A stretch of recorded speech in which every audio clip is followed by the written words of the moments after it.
Segundo bloque de Medical Televisión, voy a hacerles una recomendación. Hay un seguro de salud indemnizable, el de Farmacia San Francisco, que le brinda una serie de beneficios como el descuento en medicamentos de hasta un 50%.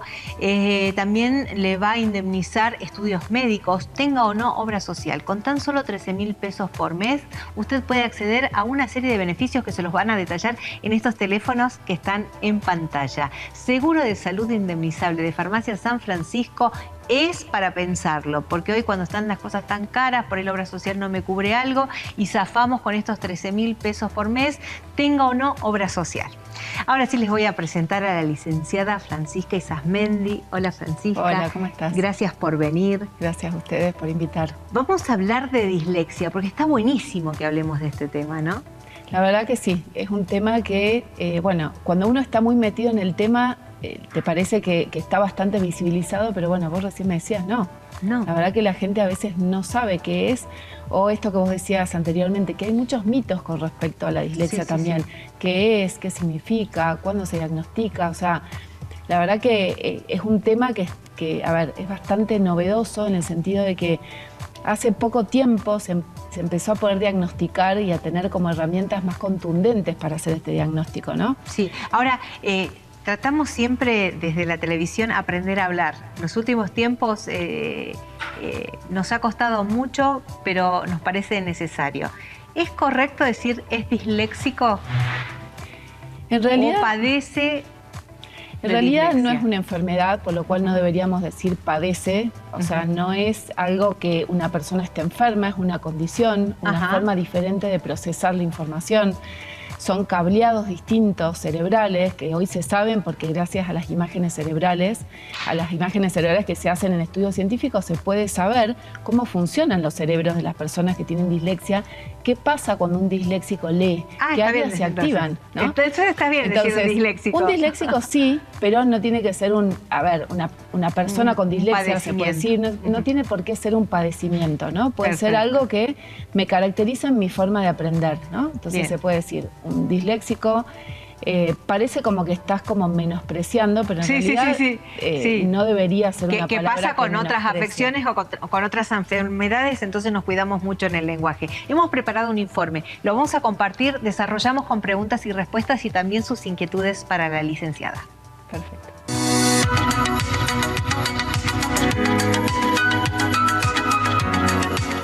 Se define dislexia como la dificultad del aprendizaje que impacta profundamente en la lectoescritura y la vida emocional de quienes la padecen. Se sitúa dentro de las dificultades específicas del aprendizaje y se centra en los procesamientos fonológicos, afectando la lectura y la escritura. Es uno de los trastornos del aprendizaje más comunes de origen neurobiológico y es hereditario. Afecta diversas áreas de funcionamiento, como el desempeño lector y de escritura, situación que incide en el rendimiento académico de niños y adolescentes en edad escolar, así como el laboral en adultos. A diferencia de una dificultad general, la dislexia implica un procesamiento distinto del sonido con la letra, lo que lleva a inversiones, cambio de letras o sílabas. Sin embargo, la problemática va más allá de estos signos visibles, impactando la comprensión lectora debido a la falta de fluidez al leer y afectando la memoria a corto plazo, y en muchos casos las funciones ejecutivas relacionadas con la organización. La Asociación Civil Hablemos de Dislexia informó que 1 de cada 10 chicos padece esta condición en Argentina, lo que representa entre un 10 y un 12% de la población. Sin embargo, la detección sigue siendo baja, con solo un 4% de diagnóstico. Esta falta de identificación temprana conlleva un sufrimiento significativo para los estudiantes, afectando gravemente su autoestima y su autoconcepto. ¿Cómo llegar a un diagnóstico temprano de esta condición y las alertas que debemos tener en cuenta en nuestros hijos? Te lo contamos en este bloque de Medical Televisión.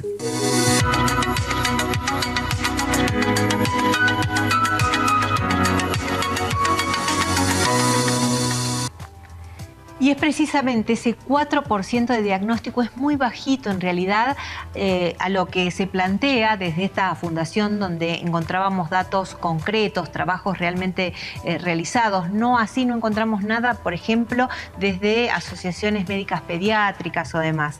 Entonces, teniendo en cuenta que ese diagnóstico es tan bajito, ¿cómo podemos ayudar, ¿no?, a los papás, a los docentes, a quienes nos están viendo e incluso a las propias personas? Poder distinguir si tal vez no somos tontos, no nos está pasando, porque eso pasaba mucho antes, ¿no? Decía, uy, no puedo aprender, no me entra, ¿no? Pero estamos siendo víctimas de una condición, en este caso, que no la podemos entender. Ahora, licenciada, ¿cuáles son los principales o los primeros signos que nos podrían llevar a pensar en dislexia? Mira, nosotros hablamos, las psicopedagogas hablamos de lo que se llaman los precursores, ¿no?, que son esos primeros indicadores que se pueden detectar desde edades tempranas, por ejemplo, en una sala de 4, en una sala de 5 años, donde el chico le cuesta, por ejemplo, aprenderse los nombres de los compañeros, el nombre de la maestra, esto que decía el informe de la memoria de trabajo, ¿no? Son personas o son niños que les cuesta mucho retener información verbal, ¿no? Entonces, si la maestra se llama Sandra, el chico nunca se acuerda cómo se llama la maestra, a pesar de que lo escucha todos los días el nombre de la maestra, ¿no? Les cuesta aprender los números, le cuesta aprender los colores. Y en realidad me gusta esto que dijiste, que no tiene que ver con el desarrollo cognitivo, porque en realidad lo que a veces nos dicen los papás a nosotros es, ¿por qué es tan inteligente para otras cosas, no? Como, pero juega re bien al fútbol, hace preguntas, participa, a veces participa de las conversaciones. Ahora, cuando está involucrado todo lo que tiene que ver con la lectura y la escritura, es como que su desempeño fuera discordante con el resto de su desempeño en otras áreas, ¿no? Y ahí es donde nos tiene que empezar a hacer ruido, cuando no hay coherencia en el desarrollo, porque inclusive nosotros cuando hablamos con los docentes a veces te dicen, los que no tienen tanta información, te dicen, pero si eres un chico normal para otras cosas, ¿no? Esto de normal digo entre comillas, sí. Pero en realidad es verdad, son chicos que para otras áreas o personas pueden tener un rendimiento muy adecuado y hasta sobresaliente, pero evidentemente como nuestra cultura está trazada y atravesada totalmente por la lectura y la escritura, termina afectando, como decía el informe, en un montón de habilidades que no son solamente las escolares, sino que tienen que ver con la vida misma, porque nuestra vida está atravesada por la lectura y la escritura, ¿no? Bien, ahora yo recién te escuchaba atentamente, pensaba que tiene que ver con la lectura y la escritura, pero hiciste referencia a la memoria.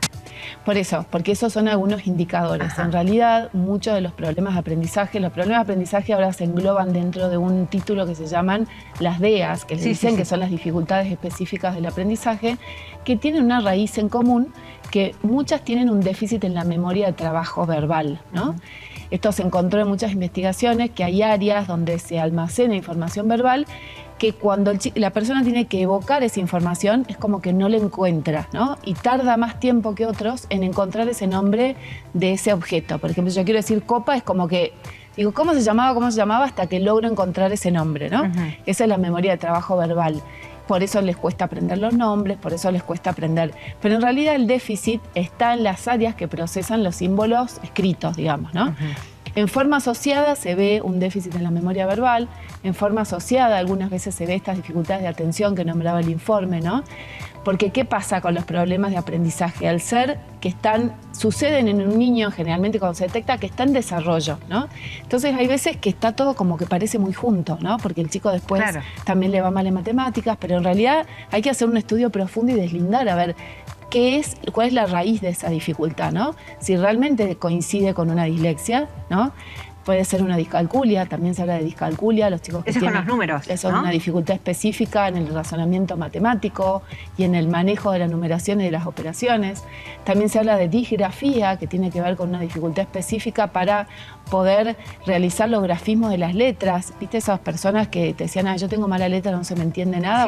Sí, sí. Hoy por hoy también se sabe que eso es como que tiene correlación con un origen neurobiológico también y que tiene origen genético, y los padres que han tenido dificultades quizás sus hijos también las tienen. Y a la larga de la historia a mí me impresiona cuando yo doy los diagnósticos a los niños, que generalmente los padres cuando reciben ese diagnóstico me dicen, pero yo también me pasaba lo mismo, o a mi mamá le pasaba lo mismo, o es igual que mi hermano que le pasaba lo mismo, ¿no? Entonces, de grandes, como antes no había información sobre estas temáticas, uno descubre que en realidad lo que atravesó siendo niño o en su historia escolar o en su historia universitaria tenía que ver con un diagnóstico, ¿no? Bien. Más allá de que hablamos de diagnóstico, me gustaría resaltar que no estamos hablando de una afección, no estamos hablando de una discapacidad, estamos hablando de una manera diferente a la hora de percibir, ¿no? A la hora de aprender y de procesar la información, ¿no? Es como son hemisferios que procesan la información distinta, más holística, más visual generalmente, como que perciben más el todo y les cuesta como ser detallistas en algunas cuestiones, o a veces hay diferentes perfiles, ¿no? Por eso también se estudian. Me gustó tu aclaración del diagnóstico. En realidad el diagnóstico nos sirve para saber cómo aprendemos, ¿no? Cuáles son nuestras fortalezas, cuáles son nuestras debilidades. Eso es lo que nosotros le decimos a los papás. Claro. Porque en realidad vos después tenés que saber que vos no vas a ser tan bueno leyendo, pero que quizás podés hacer fichas visuales, ¿no? Y a través de dibujos podés aprender lo mismo que aprende otra persona con letras y con palabras. Sí. Pero bueno, cuesta ese cambio de paradigma, cuesta un montón. Lo que cuesta mucho también a la hora de escuchar un diagnóstico es que los papás vemos todo negro, todo perdido, se nos viene el mundo encima, cuando de pronto estamos, digamos, solucionando un camino que va a ser mucho más fácil, sabiendo que tenemos ese diagnóstico, ¿no? Tal cual. Y ahí está, yo creo que esta mirada por ahí científica que vos me decías cuando llegabas, cuando uno puede darle como a los papás, ¿qué pronóstico tiene, ¿no? Esa dificultad? Sí sabemos, como nombrar el informe, que cuanto antes se detecte, digamos, hay una ventana de oportunidad muy importante que es durante los primeros años de la escolaridad, donde hay posibilidades que si se hace el tratamiento y el acompañamiento y la estimulación adecuada, eso se compense casi adecuadamente, casi que la persona puede leer tan fluido como cualquier otra, claro, si tiene el abordaje adecuado, ¿no? Más allá de esto, ¿no? De aprender a leer o a desempeñarse en el colegio, yo no puedo dejar de pensar en lo que significa el alivio emocional de saber que no pasa nada, que podemos generar estrategias para sobrellevarlo, ¿no? Porque en muchos casos, y sobre todo en ese tiempo de madres y abuelas que no éramos diagnosticados de pronto con este tipo de afecciones, se transformaban en frustraciones emocionales, estigma, ¿no? Personas que de pronto se vuelven retraídas porque no quieren hablar o opinar o no quieren participar en clase. Totalmente, y no pasaba solamente con las madres y las abuelas, pasa hoy por hoy también un montón de veces de por ahí personas o chicos que tienen como diagnósticos más tardíos, ¿no? Entonces ya se acostumbran a estar siempre fuera del sistema, porque en realidad el sistema, cuando vos no sabes leer y escribir, no podés estar dentro del sistema. Claro. Entonces todo eso genera como ese es el efecto más grave que tiene esta condición, digamos, ¿no? El impacto en la autoestima, ¿no? Y la estigmatización y el pensar que yo no voy a poder.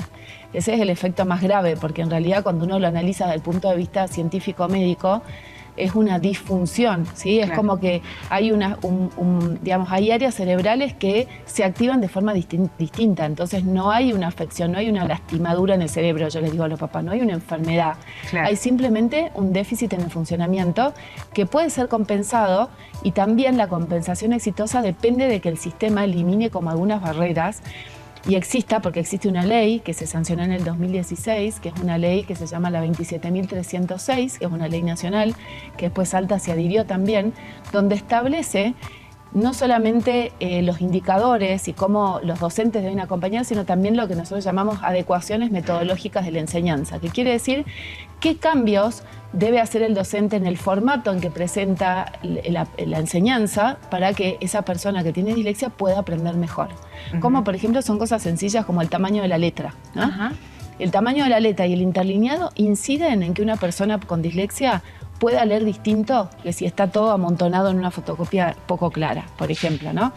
Otro punto de abordaje es la anticipación de la lectura, es decir, si él, como necesitan más tiempo para procesar la información escrita, si a él en una evaluación le dan el texto 15 minutos antes, puede tener un acceso diferente o más tiempo para leer la lectura y puede quizá procesar esa información y tener un resultado exitoso. Y esas pequeñas modificaciones, hay otras, cambian totalmente el resultado académico y eso hace que la persona pueda sentirse que en realidad, como vos decís, no es que yo soy tonto y no puedo aprender, sino que necesito algunos accesos diferentes, ¿no? Sí, entiendo también con lo que decís que el paciente disléxico, o la persona disléxica, no es paciente, va a necesitar un acompañamiento no solo desde la casa, sino también desde la institución educativa y el profesional psicopedagógico que lo acompañe. Totalmente, es así. Y son esas tres, es como que fueran las tres patas de una silla, ¿no? La familia, que está siempre presente, la persona y el niño con su psicopedagoga, que la psicopedagoga interviene en un determinado tiempo, ¿no? Porque no son, quizá a veces los pacientes, por ejemplo, las personas que tienen discapacidad, por ahí necesitan acompañamientos más prolongados. La dislexia es un tratamiento que empieza y que termina, porque sí tiene un alta, digamos, cuando la persona adquiere el nivel de lectura esperado, ¿no? Entonces, por eso es importante darles información a los papás, porque como vos decís, cuando vos vas a un psicopedagogo y te dice, mirá, tiene indicadores de dislexia, pues ya se te viene el mundo abajo, ¿no? Sí. Entonces es importante que el papá sepa, ¿va a poder estudiar? Sí, va a poder estudiar. ¿Va a poder terminar el colegio? Sí. Ahora, ¿nos tenemos que poner a trabajar? Yo le digo siempre a los papás, bueno, hay que arremangarse y trabajar, y la escuela tiene que estar involucrada en esto. Y sí, es súper importante, como te digo, hay una ley que respalda, que eso es importante también que los papás sepan, porque no todas las escuelas tienen información acerca de esta ley y está bueno saberlo, ¿no? Porque es como el derecho de la persona que tiene dislexia de poder tener esos accesos, ¿no? Sí. Francisca, mientras estábamos charlando, quería hablar de otra variable que empieza a jugar en esto de que no se integre incluso con el grupo de pares. Hoy le llamamos también bullying, cuando los chicos de pronto, el que no tiene problema de aprendizaje le dice al otro, sos un tonto, ¿cómo no vas a saber si esto es muy fácil y demás? Y me entró una pregunta, se la vamos a responder a una televidente que tiene que ver con esto, con esta cadena que uno imagina cuando tenemos el diagnóstico. Mi hija tiene 4 años, dice, no puede hablar fluido todavía. Le hicieron estudios de TDAH, me dijeron que tiene retraso en el habla. Mi miedo es cuando empiece el jardín, porque la inocencia de los chicos que pueden decirle algo le afecte más o la frustre. ¿Qué podría hacer para ayudarla a hablar mejor? Y puede ser que esa frustración de no comunicarse produzca mal comportamiento. Sí, puede ser que la frustración de no comunicarse, el lenguaje es un regulador muy importante de la conducta. Entonces muchos niños, hasta que no adquieren el lenguaje, les cuesta mucho regular su conducta, ¿no? Vieron que, para explicarlo simple, que uno cuando va como programando el día, uno se va hablando a sí mismo y va como ordenando eso. Bueno, el lenguaje nos organiza.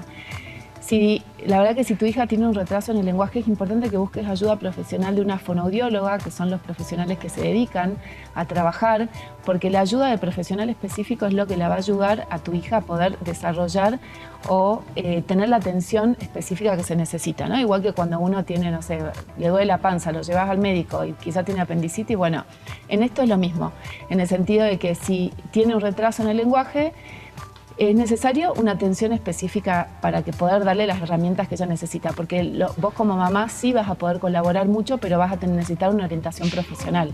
Bien. Que te diga cómo también, porque por más que uno como papá quiera hacer mucho, hay veces que es necesario un profesional que intervenga, ¿no? Exacto, me parece una excelente recomendación en este sentido. Acá hay alguien que pregunta, que no quedó claro, ¿qué relación existe entre dislalia y dislexia? Y si las dos se pueden dar simultáneamente. Bueno, está buena la pregunta. Las dislalias son cuando los niños tienen dificultades en la articulación del lenguaje. En realidad es más una dificultad del lenguaje. La dislexia es una dificultad específica de la lectura. A veces va en relación con la dificultad del lenguaje y a veces no, ¿no? No siempre una cosa significa la otra, sino que las dislalias tienen que ver, acá también te recomiendo buscar un especialista en una fonoaudióloga, que son las que se dedican a las dislalias, porque sí pasa que los niños que no resuelven las dificultades lingüísticas durante su primera infancia sí les impacta luego cuando tienen que adquirir la lectoescritura, y ahí es donde interviene, donde ya por ahí también le afectan, digamos, se puede dar también una dislexia, ¿no? Pero primero es necesario abordar los temas del lenguaje en una primera instancia. Bien, hace un ratito hablábamos de que es hereditaria, que por ahí se encuentran pacientes que relacionan a los papás o relacionan con la vida de las familias. Y pienso en todas aquellas personas que tal vez no hemos sido diagnosticadas, ¿no?, con el tema de dislexia, que en realidad ese no viene a ser el problema, sino todas las frustraciones que pueden llegar a acarrear, ¿no? Totalmente, es así. O sea, en realidad la dislexia en sí misma, como decíamos, no es algo tan significativo, sí el impacto que tiene en la vida, ¿no? Uno de los impactos tiene que ver con la autoestima, ¿no? Con la autoestima, con el autoconcepto, con el pensar que no puedo, con el pensar que no voy a poder, que soy el tonto, y eso alivia mucho el saber qué es la dislexia. Nosotros le llamamos psicoeducación a eso, ¿no? Cuando un niño tiene indicadores de dislexia y empieza el tratamiento, uno de los puntos de trabajo es esto, enseñarle qué significa la dislexia.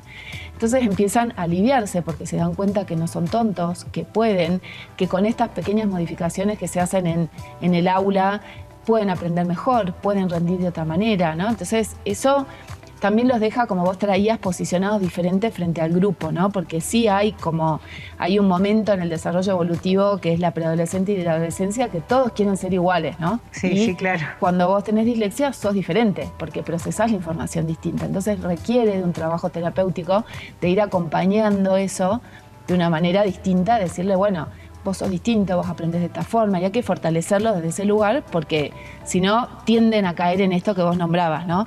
Como soy distinto, entonces trato de disimular y de esconder lo que tengo porque así soy igual que todos, ¿no? Sí, claro. Porque forma parte de un periodo evolutivo que todos transitamos, digamos, ¿no? Bien, y que nos lleva a ser grandes simuladores incluso en la adultez, ¿no? A la hora de escribir, a la hora de expresarnos, a la hora de trabajar. Por suerte para los adultos, hoy por hoy, la tecnología es un recurso compensatorio un amigo infalible, digamos, ¿no? Que muchas veces también a los niños se les enseña en el consultorio o a los adolescentes a tener estas herramientas, ¿no? Porque son estrategias válidas para la vida. Sí. El amigarte con escribir en un procesador de texto. O sea, hoy por hoy la tecnología nos ayuda un montón. Sí, claro, claro. Y tiene que ser tu amigo, porque la verdad que va a ser tu aliado. ¿Y a los aliado, chicos ¿no? nos puede ayudar? ¿A los más chicos? Y a los chicos los ayuda también. Lo que pasa que, bueno, hay distintas etapas para cada cosa, digamos, ¿no? Pero sí es un aliado la tecnología para trabajar en el consultorio un montón. Para los adolescentes hay chicos que realmente los que tienen disgrafía, por ejemplo, a veces se los entrena directamente para que ellos asistan al colegio con una computadora, ¿no? Sí, hay otros que, bueno, a ver, tenemos problemas. Yo, por ejemplo, voy a hacer autorreferencial, ustedes saben que eso no se hace, pero lo voy a hacer. Tengo un problema para distinguir derecha e izquierda toda la vida, ¿no? Y tengo que hacer algo que me indique que estoy... no me ubico con el norte, sur, este, oeste. ¿Esos detalles podrían decirnos que estamos ante la presencia de una dislexia? Podría ser o no, como todo, ¿no? Porque podría ser, hay algunos tipos de dislexias que van asociados con esas dificultades como más visoespaciales se llaman. Hay otras dificultades que tienen que ver con esto que hablaban de las funciones ejecutivas, que también tienen que ver con eso, con ubicación espacial, ¿no? Entonces, bueno, hay que hacer como un análisis, pero yo apuntaría más a lo que vos describiste, esto de hago así y me doy cuenta que es la derecha. Lo más importante para ser funcional en la vida es buscar una estrategia de compensación, digamos, ¿no? Entonces, mientras vos tengas, no te molesta no ser ubicada, porque buscas en Google, haces así, te das cuenta cuál es la derecha, claro, y podés funcionar. Que en realidad es lo que nosotros intentamos hacer en estos tratamientos, darle estrategias para que ellos tengan autonomía para su vida, porque en realidad no importa tanto qué diagnóstico tengas, sino que seas eficiente, que es funcional en tu vida y que puedas ser feliz, desarrollarte, no sé, eso es lo más importante en la vida, digamos, ¿no? Bien. Hace un ratito comenzamos hablando de esos principales indicadores que nos podrían poner ante una persona disléxica. Hablamos de la memoria, hablamos también de las letras y el lenguaje, y en ese sentido, ¿podemos dar algún tip a los papás que nos están viendo? Sí, con respecto al lenguaje, bueno, a ver, más o menos a los 5 años un niño tiene que, no me acuerdo exactamente qué cantidad de palabras, pero tiene que poder comunicarse con una frase comprensible, tiene que poder comprender una instrucción, aunque sea de 2 pasos, ¿no? tiene que poder retener y poder contar alguna anécdota del jardín, ¿no? Tiene que conocer, por ejemplo, empezar a conocer algunas letras, aunque no tiene que estar alfabetizado en 5, ¿no? En sala de 5 no, pero sí tiene que empezar a interesarse por aprender, tiene que poder quedarse como sentadito y poder escuchar una consigna y hacerla. Entonces, esos son los pasos que cuando el docente le dice a los papás que el niño no está logrando eso, a veces los papás tienen esta reticencia, como vos decías, porque se les viene el mundo abajo.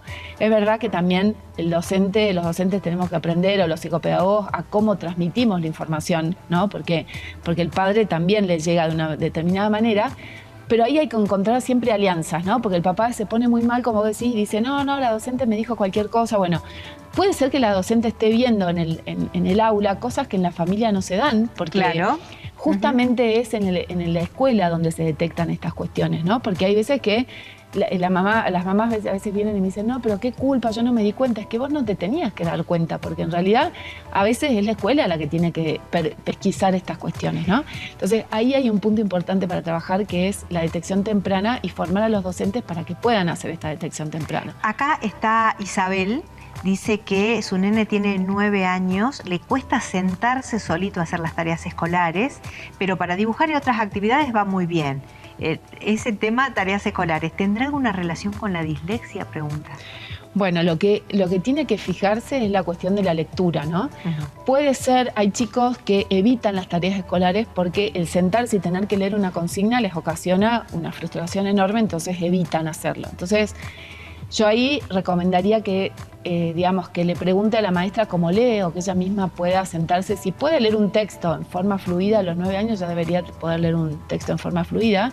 Si no lo puede hacer, bueno, sí que hay que consultar, digamos, ¿no?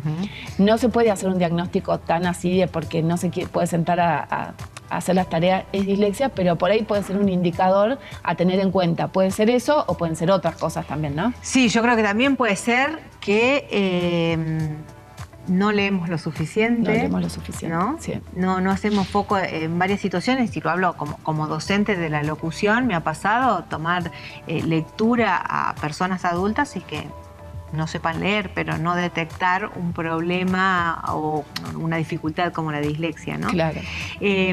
Francisca, nos hemos quedado sin tiempo, tenemos muchas inquietudes y nosotros queremos hacer una invitación porque sabemos que hay una obra de teatro que habla del tema dislexia, y con lo lúdico y con el juego y con el humor también podemos llegar a un montón de familias a poder entender o a que sea más leve el diagnóstico de la dislexia, ¿no? Me encantó como lo planteaste, y es así, porque uno habla de padecer, de enfermedad, sí, ¿no? Sí.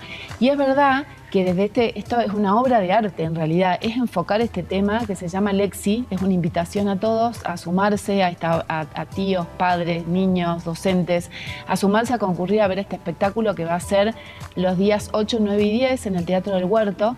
Se llama Lexi, hablemos de dislexia, pero no solamente habla de la dislexia, sino que habla de cómo abordamos las diferencias, ¿no? De las diferencias, de la empatía, del trabajo en equipo, porque en realidad, así como a un chico con dislexia le pasan determinadas cosas, también le pasa a alguna que le cuesta hacer educación física y a otra que le cuesta dibujar, ¿no? Entonces, como que la obra me gustó porque tiene un abordaje bastante integral de lo que son las diferencias dentro del aula y dentro de la sociedad, porque el aula no deja de reflejar algo que sucede en nuestra sociedad.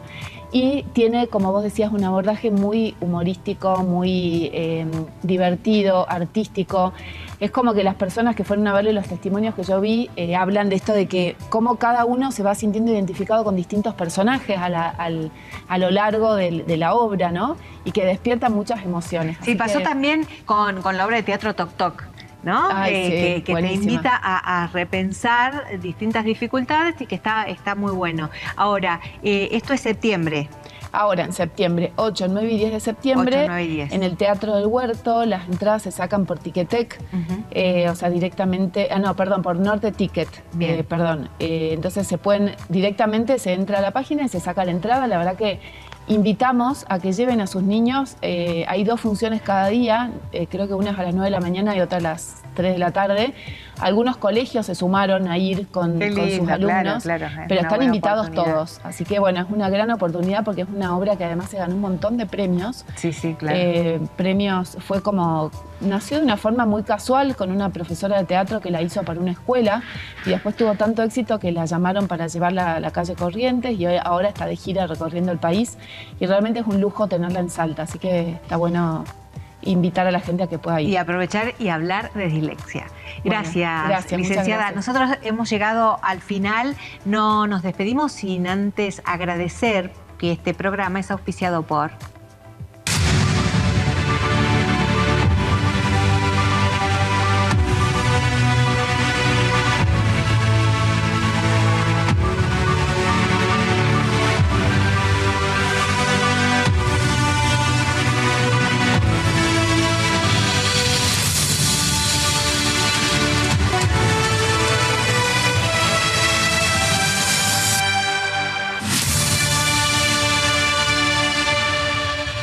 Una última recomendación es una web de noticias sobre salud, www.concienciasalta.com.ar. Es el lugar donde usted va a encontrar información científica, chequeada, por supuesto, realizada por un equipo de profesionales médicos y periodistas que trabajan abocados a la verdad, a publicar cosas que tienen comprobación científica, todos, por supuesto, con profesionales especialistas en cada uno de los temas que se tratan. www.concienciasalta.com.ar. Ahora sí, me voy a despedir de ustedes hasta la semana que viene, no sin antes recordarles que estamos los domingos a las 10 de la mañana también en la pantalla de Multivisión Federal por si hay algún tema que quiera repasar. Muchas gracias. Buenas tardes.